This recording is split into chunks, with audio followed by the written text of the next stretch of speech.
Podcast Nation, listen. There have been so many episodes I tell you that's going to be hype. But this one today, I got to say, I've been looking forward to for a long time. And a bit selfishly, because I am talking to Dr. Christina Shenvi, who is not only an emerge doc, works in geriatrics, but is a coach, podcaster, and is amazing at making you more productive with your time, making your life more efficient. And I heard her speak to our group at the University of Ottawa, and I immediately looked her up on LinkedIn. I'm like, you got to jump on the show, young lady. So welcome to the podcast. Thanks, Quadro. Very excited to be here. Absolutely. Absolutely. So how did it start for you? Like, I know you got obviously a career in medicine, but this other path, like there has to be a backstory here in terms of what led you to coaching and thinking about how to make the most out of your time. It came about for a few reasons. One is, as you mentioned, I wear a lot of hats. And I also have 4 kids, and I've done research, and I've been an educator. I hold different leadership positions. And I wanted to be able to do all the things that I love. And realized pretty quickly that you have to make difficult choices, that you can't do it all, or at least not all at once. And so I, for the last 15, 20 years, have been working on myself, reading as much as I can, getting into how can we do things that matter and do them in an efficient way. And then how I got more formally into teaching about it is for many years, I was coaching as part of my job, coaching medical students on how to be successful. And students who would be struggling academically, I would meet with them, coach them. And I realized a lot of that came down to how they use their time, whether they're procrastinating on studying or intentionally not putting in their full effort to protect themselves in case they fail. And so I started getting interested in the psychology of time management and realized that how we manage our time is really more about how we manage our own minds. And started reading the primary literature on procrastination and different strategies to overcome the ways that we sabotage ourselves. And then really my life was also changed through coaching. So I pursued coaching training to then start to coach other people. And specifically, my niche is time management, career success, but now more broadly, team coaching and couples coaching. But it really comes out of just a passion and a hunger to do more with our lives and to use the brief time that we have on earth in a meaningful way. Wow. Like I said, Christina, you're very much so speaking my language. The idea that you want to be the best parent, you want to be able to be a clinician, you want to educate, you want to contribute academically, whether that's through research or other means. That's a lot of hats. And just out of curiosity, have you always been the multi-hat person? Did this develop as you grew up? Or like if I asked your parents, what was Christina like as a kid or as a student, what would they say? I think I've always been the, high achieving multi-hat type of person, but over the arc of my personal career, I would say especially early on, I wore a whole lot of hats. And now, and I think about it like planting seeds. At the start of my career, I planted a lot of seeds, and I wasn't always sure which ones would grow successfully. And then now, more mid-career, I'm more in a pruning stage where I've been pruning away things, taking off hats, if we want to mix our metaphors, that maybe aren't as high yield or aren't really aligned with what I want to be doing. And so, where you are in your career, or maybe if you make a transition, you go from private practice back to academics or vice versa, that's a time when it might be the season of planting again for you versus then pruning away. I find that super interesting because I've done the multiple seeds are called spaghetti at the wall and see what sticks kind of thing. Mm-hmm. But I must say I find it, maybe because I'm mid-career too, I find it quite exhausting. It's like one of those things now I'm at a stage where I am trying to be way more focused and not so distracted. And so it's interesting to hear I mean, it sounds like you've had a similar experience, but you've actually found things that have stuck quite well and really got to shine in that environment. Yes, the things that I find have stuck are really the ones that meet the core of my skills, what I care about, and what is making a difference, and ideally what I can be paid for. And there's a framework there called Ikigai, which is a Japanese concept for your kind of reason for being. And it's at that intersection, if you can picture a Venn diagram of what you love, what you're good at, what the world needs or what, helps people, and what you can be paid for. And over time, I've really tried to narrow and focus into things that have overlap with at least three or even all four circles. And I use that framework when there's a new opportunity and I will look at it and think, I'll look at the physical Venn diagram and say, all right, would I love this? Is it important? Is it going to make a difference? Am I good at this? And, being good at it, oftentimes you don't have to be good at it at the start, but like, is this really something I should be doing? And then will I be paid for it? And you don't always have to be paid for things, but I try to now not do things that are not overlapping with at least three or four circles. This is so important because I think a lot of us in healthcare especially want to excel in everything. So I really like that Ikigai uh, framework because we feel that we got to not only wear all the hats but excel in all the hats. And Mm-hmm. when you're trying to come up with these decisions in terms of next steps, whether in your career or a new project, yeah, are you good at it? Does it is it fulfilling? Will it have impact? Will it pay the bills? Because Mm-hmm. not everybody's in a position to do things for free. But I think this is a really important framework for folks. And it, maybe taking a step back, Christina, what are some of the some of the approaches that you might have in terms of enhancing someone's productivity and time management? Mm-hmm. So whether I'm a medical student, or whether I'm a nurse, whether I'm a mother that's thinking about being more entrepreneurial, at a high level, Mm-hmm. what aside from Ikigai, what other principles are we having to consider? Well, I think it starts first with that of prioritizing because you could be really efficient and really effective, but if you're doing the wrong thing, then it doesn't matter. Like I could teach you how to go 90 miles an hour, but if you're going in the wrong direction, I'm not helping you. So the first and most important thing is what is your direction? Where do you want to go? What is important to you? And, depending on where you are in your burnout journey, I'll say, since we're all somewhere along there, uh, it can be hard to remember or tap back into, oh, yeah, what do I enjoy? What am I good at? If you've just been kind of plugging along for a while, then really stepping back and saying, what have I enjoyed in the last 5 years? Where do I lose track of time because I'm so immersed in what I'm doing? Where do I want to have an impact? So, ruthlessly prioritizing is the first step. And it can be hard because many people in healthcare are very intelligent and talented and good at many, many things. And so, saying no to something can feel painful to shut a door on something, but it's what allows you to then focus on the other things. I was laughing a little bit when you were talking because the idea of, in medicine, at least for physicians in academia, of being a triple threat where you're, good at research, good at teaching, and good at patient care, but really you end up being a threat to your patients, a threat to your students, and a threat to your lab mice because you really can't be good at all of those things. So, first and foremost, tapping back into what you care about, who you are as a person, and then prioritizing from there.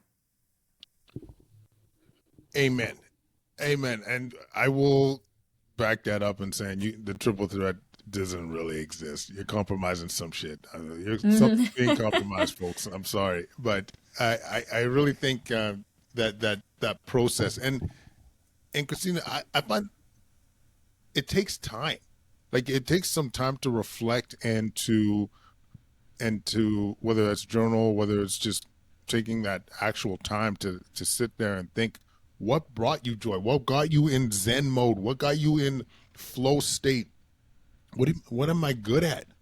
And asking these questions. And I don't know, is there some ways that you could draw that out? Like one of the ideas that came to mind as you were saying that was, do you ask a colleague, do you ask a confidant and saying like, what when you think of my Mm. skills or my game, is what do you think about? Like how do people achieve that? I think asking a mentor or someone who knows you well is a great tactic to say, "Hey, where have you noticed me really doing well?" With the caveat that they may not they may see you being good at something, but it may not be what you actually are best at or what you actually love. It may just be where they've seen you. So, taking some time to reflect, and here's a place where coaching has been really helpful for me to reflect on what is it that I want about my job. And it took me maybe 6 months to really decide for myself the four things that I want to do, that I care about, that are non negotiables for a job for me. And that kind of then creates your purpose. It can be very intimidating to have someone say, "All right, Quadro, what's your purpose in life?" Well, I don't know. That's like a big question. Maybe you already have, formulated that. But instead, thinking about what are your skills and how do you want to work? Or what are your skills and where do you want to have an impact? And for me, those four things were: I want to relieve suffering, whether that's patients, colleagues, students, customers. I want to relieve suffering. I want to use my skills. I love when I get to make a spreadsheet. Like, I'm very analytical. Excel spreadsheets are my love language. I love being able to like make sense of complexity. So I want to be able to use my skills and other skills too, but that's the one that came to mind. Uh, Third is I want to solve increasingly bigger problems. Like, once I've solved a problem, I don't really want to keep just doing that same thing. I'm ready to hand it off to someone else and I want to solve a new problem. And then fourth, I want to work with a great team. I don't want to be just isolated by myself. So it honestly took 4 to 6 months of really reflecting and thinking to crystallize out for me what are the things that I care about most. And then where I apply those, it doesn't matter as much to me, whether it's in quality improvement, patient care, operations, teaching. It could be any of those things, but knowing that that's how I want to work is really helpful then in thinking about next steps in a career. So reflecting on what are those things for you? What are the things that you really care about?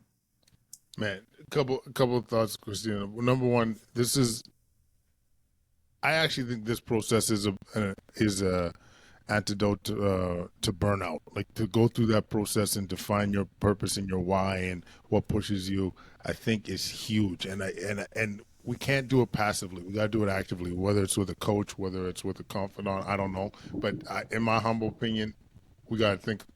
We got to. This is a real good way of reducing burnout in our careers. Second, I can't stop thinking about the term, like using your love language of an Excel spreadsheet. I've seen your husband bringing in an Excel or like a computer. You know what I'm saying? Like some people will do, hey, mommy, we got my Excel spreadsheet. I know that makes me giggle. But I like the framework here because it's when you realize what's important to you, you the way it manifests isn't doesn't have to be specific, and I think so, well, especially a lot of us in healthcare, we have this specific goal. It's got to be, I got to be in an academic center with at least 3 or 4 fellows in my department, and all these kind of boxes to tick. But if we kind of approach things at a higher level and say, hey, I want to be relieving suffering. I want to be able to flex my skills, my Excel sheet skill. I want to be able to problem solve. Like I must say, this really, it resonates with me, and it also resonates with me because this really truly aligns with some of the my goals too as a ICU doc and palliative care doc and somebody that Mm. was always trying to well, I mean, the show's called Solving Healthcare, yo. Like it's it really aligns well. But I really, yeah, Christina, I think this is really helpful for folks. One of the things too that comes up a lot of times with this prioritizing stage is people are often doing things not for their not for I won't say the Yes, right motivation, it's not right or wrong, but people are doing things for motivations that don't actually serve them. hundred So percent. for example, people will often come to me for coaching on time management when they just have too much on their plate. And you look at their schedule and they've got 28 hours worth of stuff that they're trying to pack into every 24 hours day. And it's not that they're bad at time management, it's that they have said yes to so many things out of a need to prove themselves, out of a need to, stick it to the people who said they'd never make it, or out of a need to, uh, they need to stay busy in order to feel that they have value. And so starting to prioritize can really tap into some of those very deep, sometimes hurts or shames or fears. And it can also be very freeing once you say, you know what? You don't have to do this. You can say no to that. You can take yourself off that thing. You can free up that time. And there can just be immense healing and freedom coming from that process. Oh my God. Yes. All of this, the power of no, like, and to shed. Like my wife and I Mm-hmm. were just talking. I think it was Cal Newport. He just had a podcast interview with. It's gonna escape me, anyways. But talking about how we just need to slow down and shed, Mm. and how freeing that could be. And I gotta say, as somebody that had a has a lot on the plate. That's been the mantra in 2024 is free Mm-hmm. up that bandwidth, and it's been absolutely luscious. It's been every day where you have that full calendar. I had one of those days yesterday, and I keep telling myself, why am I doing this? And then you have the next day, another day where it's been absolutely freeing. It's like you have those slots where you get to be creative and think and just digest, and it's so beautiful. And this that's a question that I was going to ask later on, Christina, but we're here. Like, how do you let go of stuff? How do you say no to as a you're young in your career, everyone wants a piece of you. You want to be able to prioritize and stay focused, but you also don't want to piss off people that can influence Mm-hmm. your Mm-hmm. career path. So, any strategies on how you can say no? Well, I think you do need to be strategic here. So you're right. People say no is a complete sentence, but no is not a very polite sentence in and of itself. And sometimes you do decide to be strategic to say yes to things that maybe you don't love wholeheartedly, but it may be a stepping stone for you. I think having a mentor or coaching or somebody that you can a wayfinder, somebody who you can bounce ideas off of and say, does this sound right? Does this sound like it will be good? And avoiding the reflex no or the reflex yes, excuse me. So when somebody asks you to do something, our reflex is to say yes because we want to please them. And instead, always saying, let me think about this and get back to you in 24 hours. And then you can be a little more circumspect and come back and say, you know what, I think that this may not be something I have the bandwidth for right now, or I'm not sure this is the best use of my time, or if I take this on, I would have to give something else up. What else could I give up if it's your chair or supervisor? But finding some polite way to say no, and also using no's as a chance to sponsor someone else. Somebody else that might be a perfect position for them. You might hate it, but Joe down the hall might love that position. So you could sponsor Joe for it, even at the same time that you're saying no. Truth. That's my hack is I'm a natural yeser personally, but the giving yourself a little bit like a natural rule, like a rule saying like you give yourself at least 24 hours to make a decision. I think it's rare you're going to regret that, but Mm-hmm. the idea of giving options to the person afterwards. I think this is one that I try and do. Like if you Mm, ask whether it's a talk, or whether it's a podcast interview, all these things, giving folks options, being helpful. If you can't serve yourself, I think that is that goes a long way. And when I've been on the receiving end of that, I must say it's been well appreciated for sure. mm, Um, excuse me. So we got the ability to prioritize and to really focus on what we our Ikigai. How mm-hmm, do you how do you approach some of the day-to-day tasks to stay on point, to stay mm-hmm. on your mission? Like, are some of the like I'm trying to keep this as open as possible so you could hit up anything that you find that can be a sticky point for people. Yeah, I would say two big things, strategy and efficiency. So once you've got priority down, now let's talk strategy, and then we can think about efficiency. And strategy for me is really about deployment of focus and energy. If your focus is scattered, then it can be hard to do the work that really requires a deep focus. So, looking at your day, architecting your day or your week, and planning ahead how you want to deploy your focus. And I think about this both as scheduling and also as a mental exercise or mental discipline. We are constantly being dragged away and our focus is being fragmented by constant emails, constant text messages, TikToks, Instagrams, whatever it is.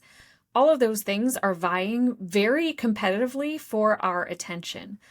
And so building the discipline of stowing the phone, turning off the apps, shutting down the email, and really focusing on the work that you're doing. So some approaches to this very practically would be, either using a calendar or a to-do list or something. I personally love my Google Calendar where I'll try to schedule meetings for the afternoon because the morning time is when I'm best at focusing and I can really sit down and focus. And then each day, or you could do it by, I'll usually have a combination of weekly and daily processes, but I'll block off time to work on certain things. So this morning I had blocked off time on my calendar to work on a few different specific things. Or if I haven't exactly figured out what I want to work on, I'll write down all the things I have to do and then prioritize. What are the one or two things I really need to do today? Strategic. These are high yield, high importance, or a very near coming due date that I need to work on today. And then I'll try to deploy my focus and energy to make sure that I get those things done. So, really thinking about your strategy and how you architect your day and trying to maintain blocks of time to work. And during those blocks, really working, not trying to also do email, not being distracted by, phones. There was a paper actually looking at just the presence of the phone on your desk can cause you to be less effective at complex tasks. That's how powerful the phones are at sapping our attention. Yeah, and so a couple points here that I just got to piggyback. From a strategic perspective, I don't think enough people think about when they work best. You clearly mentioned it, Christina, about your deeper work or harder work, your best in the morning. I'm the same way. Like if I got a choice to have to edit a manuscript or write something, that's in the morning, and that's when I'm freshest. Like less decision fatigue in Mm-hmm. place, which is another huge one that we could talk about too. But yeah, the afternoons for lighter activity meetings, that's exactly what you want to do. But I do think people need to be proactive with this, that strategic perspective. When are you working best? And I don't know if you also have a practice of like reviewing how it went. Like I like Mm-hmm. to try and do a, I put it in my calendar week in review. I rarely do it, but the one more religious about is monthly or yearly review to see how Mm-hmm. things have gone and whether I need to pivot some of that strategy. But yeah, the review process, and then folks, the notifications got to go. Like Gotta anytime I go. see a colleague that has the Facebook notifying them when there's a message, or even like they were tagged, or if their email, I think it's worse personally, email versus social media. If I had to say it, it's all bad, but like email because it's never good. You It's know what never I mean? good. Yeah. It's like it's 99.9% of emails are just someone sending me more work to do. yeah, or you forgot something. Like it's I'm pretty religious about the no notifications, but also I don't check my email after 5. I don't check my Mm. email after on the weekend, and I make that clear to my team, especially in the department head role, that yeah, like if you need me that that uh, that speedily, then just give me a call or give me a text even. But yeah, I think having those boundaries and stuff Hmm. is quite helpful. But yeah, just some thoughts on if you do that review process. I'm curious if Hmm. you have time to reflect on things. Yeah, I love just the act of planning and reflection. And sometimes people have a little pushback or resistance to this. They say, "Oh, well, I don't have time to do this," or that just sounds really rigid, and I prefer more free flowing and creativity." And that's cool. If that's working for you, great. If you have no problems and nothing to solve, then I have nothing to help you with. But if you want to maybe do better, sometimes a little structure and discipline actually brings you more freedom, Mm. because then you can know, okay, I'm free during this time, or I can really focus during this time without that nagging sense of, oh, I'm forgetting something. But in terms of reflection, yes, I love doing a bigger start of the year or end of the year reflection and setting some just personal goals, not usually related to productivity or, I want to publish 3 papers or something, but more about how do I want to work? How do I want to feel? How do I want to think? That's more my annual reflection. In terms of just looking at my weeks, I don't have a, Monday morning or Friday afternoon specific planning session. I'm constantly looking at my week and my calendar and fitting things in. I think about it like a moving mosaic. Things are constantly moving, new things might come up, and so you have to have buffer space to move the other things into, but constantly keeping that open and and planning. But then I do like at the end of the day, if I'm walking to my car or shutting down my computer, to just reflect on, okay, how was my focus and energy today? Not from a place of judgment, because we never shame ourselves effectively into working better. It might work in the short term, but it's not a good motivator in the long term. So approaching it and saying, how did I do today? Sometimes I'm like, oh yeah, that was a good focus day. I got a lot of things done. I worked on the right things, right? My priorities were right, my strategy was right, and I was efficient. That was a good day. Or sometimes I think, you know what? As, as soon as I had to pick up my phone to do the Duo mobile login, where you have to, Duo push, then I got distracted on Facebook. And then my focus was shot. And so that's a good insight. All right, what can I do to make sure that that doesn't happen next time? Yeah, that's brilliant. That's exactly why I think I don't know if you need to schedule it, but I tend to need to schedule that time of reflection or to be very mindful of it because you get so busy, you just keep operating the same way and not tweaking, not adjusting accordingly. And I I, I find when there is that time for reflection, which is it's ironic too. Like I actually at times, if it's a hectic day, I'll go home, not listen to anything, and just think because I Mm-hmm. feel like there hadn't been time throughout the day to just digest the day and when you go into a house back home and there's 4 kids that are vying for your attention and a spouse, then it's same pace, just different environment. Mm-hmm. But yeah, I is there anything else from strategy that we didn't highlight? Otherwise, I have a million questions on efficiency. Well, I think the other thing for strategy is, we can make all these great plans, but then if, we've planned at 9 a.m. on Tuesday, I'm going to write this paper, and then 9 a.m. Tuesday comes around and our brain says, I don't want to write this paper. That's where, that's the second aspect where really managing our minds is how we then manage our time. And, and so another approach or strategy or opportunity for reflection is to reflect on, oh, interesting. Tell me more, brain. What's going on? Why don't we want to write this paper? And often it'll be things like, it's boring. I don't think I'm qualified to do this. I don't know what I'm doing. It's not going to get accepted. No one's going to read it. They're going to hate it. So often when we find ourselves procrastinating on a task, it's to avoid those negative moods induced by the task. Things like fear,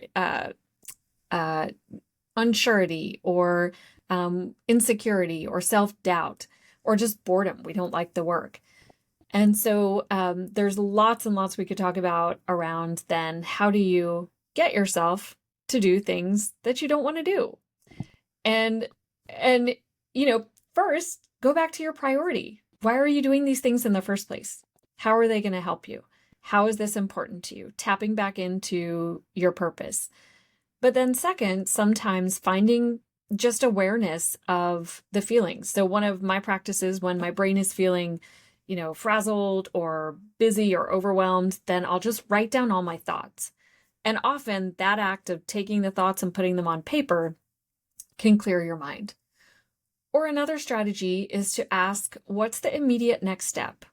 When your brain is giving you all these like, oh, we don't have time to do this. It's going to take 5 hours. There's no way. It's never going to get published. We don't know how to do step 27. You're like, okay, let's just do step 1. Start really small and give your brain little achievable tasks to do along the way that then help build your momentum. Brilliant. Brilliant. The other one I'd piggyback on that, Christina, I don't know if you're a fan of the Pomodoro technique, like just committing an X period of time to the task. So I think the actual minutes is 25 minutes of dedicated time and then 5 minutes break. And that kind of interval for some, or I don't know if there's data to support it, but can get you back into a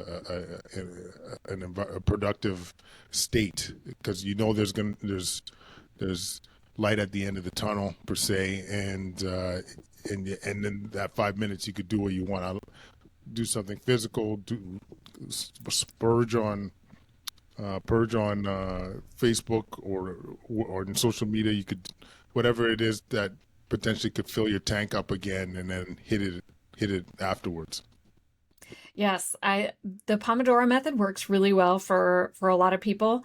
And a fun idea I'm just trying to experiment with is doing something physical during breaks. That's what I do. If you want to make 5 minutes feel real long, do a plank or do some push-ups or do something active that gets your blood flowing and then jump back into the work. Yeah, so I mean, we're just getting to know each other, but like another area I cover a lot is like the health and wellness, the physical side, the nutrition and the exercise components. And yeah, this is one I preach. I say during that 5 minute interval, hey, put a kettlebell in, do your kettlebell swings, do your push-ups, do some burpees. You don't have to do it for your whole 5 minutes, but it's a good way of adding that. What's the term? It's exercise snacks. That way, boost your physical activity at the same time, clear your mind, and so I feel like that one's a clear W. I like it. Nice. So, if there isn't anything else that comes to mind with strategy, efficiency. This is where I spent a lot of time thinking about ways of improving efficiency. So I'm wondering if there's ones that either at a personal level or when you coach that come to mind for improving folks' efficiency. I think this is one where we can experiment a lot and see what works for you. And I'm curious to hear what you love to do also. The way I think about efficiency is if you have an hour's worth of work and you can do it in 45 minutes, then in the course of an 8-hour day, you've saved 2 hours. So it doesn't have to be huge changes, but even just saving 15 minutes out of every 60, 2 extra hours. That's the difference between getting home on time or getting home late or having time to go to the gym, or completing a whole other project. So, for personal work in thinking about efficiency, like first go back to priority. Are we doing the right things? Are we doing them in the right way? But then once you have that task, how can you make it efficient for yourself? Well, one thing is you need to have all the materials readily accessible. So if your file system is a mess, I call that poor digital hygiene. You need to have an organized file system so that when you're trying to write that paper, you don't have to spend 20 minutes searching for the data. You've got that all organized. Your file structure, your file naming system is consistent.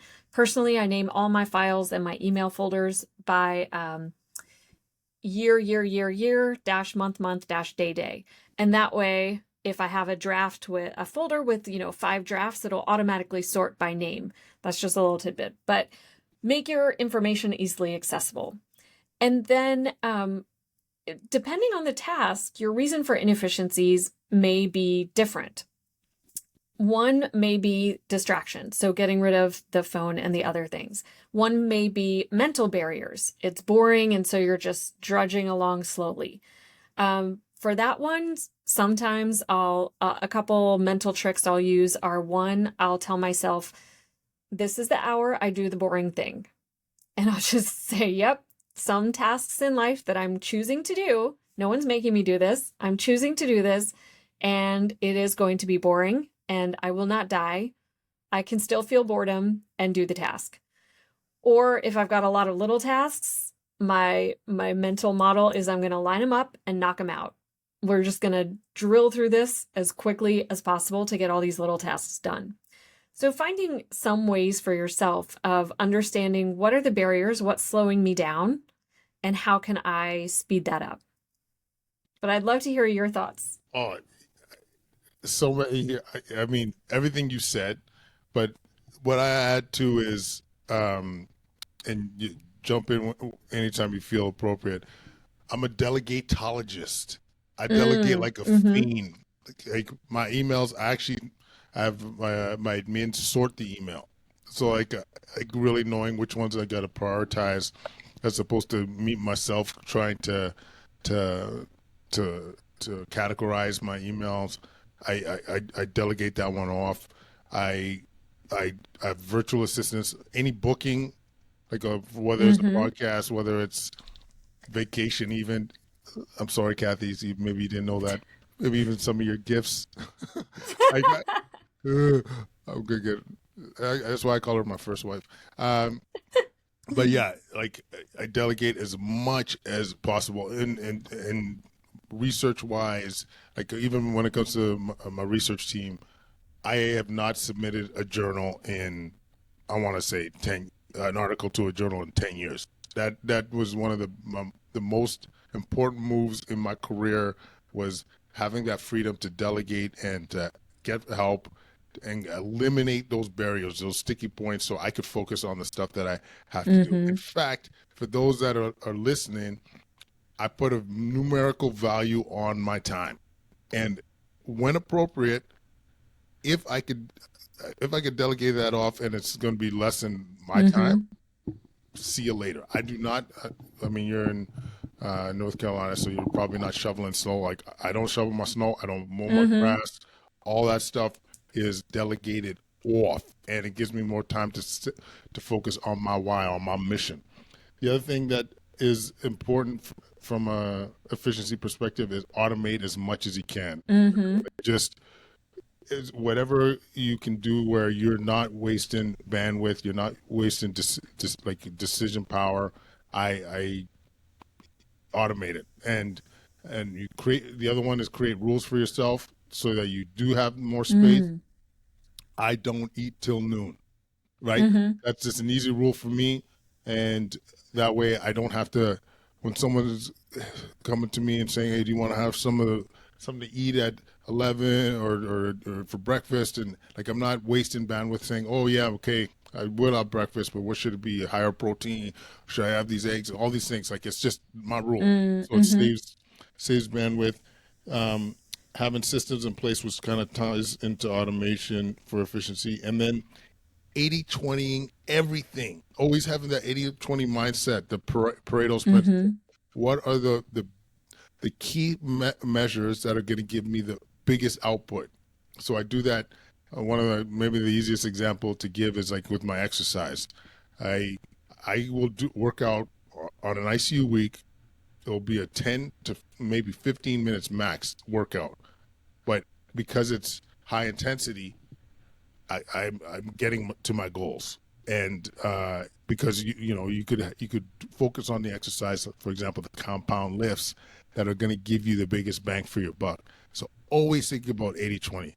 Is this Yeah, is I love this that. answering this email? Is that going to be 80/20 right now? Like, no, it's not going to be 80/20. But maybe sending that email about presenting at this conference where all these key members are going to be that are trying to innovate and do some great things in healthcare.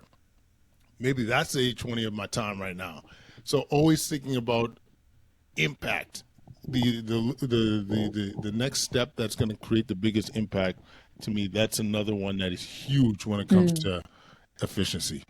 I love those. Automate, delegate, have rules for yourself. Yeah. A few of my favorite automated or ways to make it easy for yourself are one, my husband and I are extremely disciplined about our shared calendar. So if he's going to do something, he has to put it on the calendar. Otherwise, if he says, "Oh, I'm leaving now for my thing," and it's not on the calendar, that's an issue. So, and I put all my shifts, all my meetings, everything on the shared calendar so we have full transparency and we know who's doing what. The other one that I love is an app or a program called Calendly.com, which is a way to schedule because I have a lot of people. At one point in my career, I was scheduling, 15 to 20 one-on-one meetings a week. And you can imagine if each one of those you have to email and say, well, I could do Thursday at 2. Oh, no, I can't do that. How about 4? Oh, no, I have a shift. How about, Friday? Oh, that just gets so exhausting. So Calendly, I put in what hours are my meeting times. I usually try to pick afternoons, but put some mornings for people who can't do afternoons. And then whenever somebody wants to meet with me, I can send them that link and they can sign up and it populates both our calendars with my Zoom link. The other one I love is a Chrome extension called Magical Text Expander. And if you use medical records like Epic and there are dot phrases, the text expander allows you to make dot phrases for your life. So anything that I'm typing more than 2 or 3 times, I will make a dot phrase for. My address, my email sign off, or a whole email. If you email and say, I'd like to meet with you about this, I will reply in my email, .meeting, and it will populate an entire email that says, thanks for reaching out about this. I would love to meet with you. Here's my scheduling link. Feel free to pick a time that works for you. Can't wait to talk soon. So all of that, because I found myself typing it over and over, will just be automatically populated. So I love the idea of automation, delegation, working with systems that will work for you. Oh man, you just give me a little bit of inspiration too. The magical text expander, because I do that on my iOS, like I do it on my phone. Mm-hmm. Like I don't do it while I type. And the other one, in terms of efficiency, I type like a dinosaur, so I use a lot of like dictation to be able Mm-hmm. uh, to send off for folks for email or for even papers. I often dictate my papers. And the last one I'll also say when it comes to email productivity and so forth, the leveraging AI has been a game Mm. changer. So I'll give an example. I think maybe some of the folks have heard me say this on the show. I've had to do this board. I had to do this board. What do they call it? Like a board briefing. Yeah, it was a board briefing that I totally forgot about. So they wanted to know what's going on in the ICU. What are we excited about? What are our threats? SWOT analysis, and to set it off to them. So I just took my phone. I give a little prompt on ChatGPT or equivalent, and I said, all right, I got it right. This board briefing. This is Cordial Care Menting, Chief of ICU. Let's highlight A, B, and C. Let's say that our threats are C, D, and F, and we're doing this about it, and have it separated in like in clear paragraph, and and basically I was having a conversation with my phone, and it spewed out this beautiful letter. Okay, I sent it off to my admin, once again getting delegating off to make it pretty, and she told me like she barely had to do anything to it. Send it off to the board. Board is happy. Took me 8 minutes, which would normally take 2 hours. It would be stressing over every word I'm putting in there. And so, yeah, there's AI from an efficiency perspective has been game changing, absolutely game Yes, changing. I love that. It's great. It won't create the final product, but it can do a pretty good job if you put the right inputs in to Yeah, creating at least an outline or some wording. Yeah, saves you a ton of time. And often I've found it's when you're staring at a blank page, that's where the urge to procrastinate or distract ourselves comes in the most.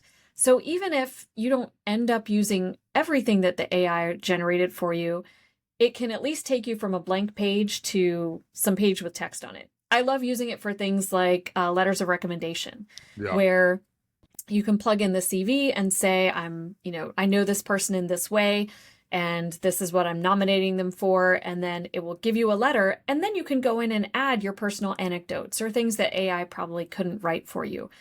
But it takes you past that initial activation barrier. This is so good. So good. You see what I'm saying, folks? Come on, you listen to Solving Healthcare. We are making you more strategic, more efficient, be able to spend time doing the stuff you love with your family, getting that exercise game on, getting that community game on. I love this. I love this. Are we missing anything at a high level, Christina? Like, are we missing anything that comes to mind in terms of time management?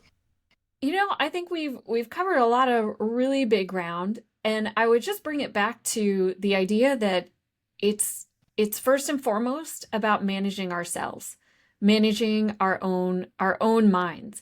And one of the phrases that's been coming back to me recently in for myself is comes from a story about David Scott, who was an athlete who won the Hawaii Ironman 6 times.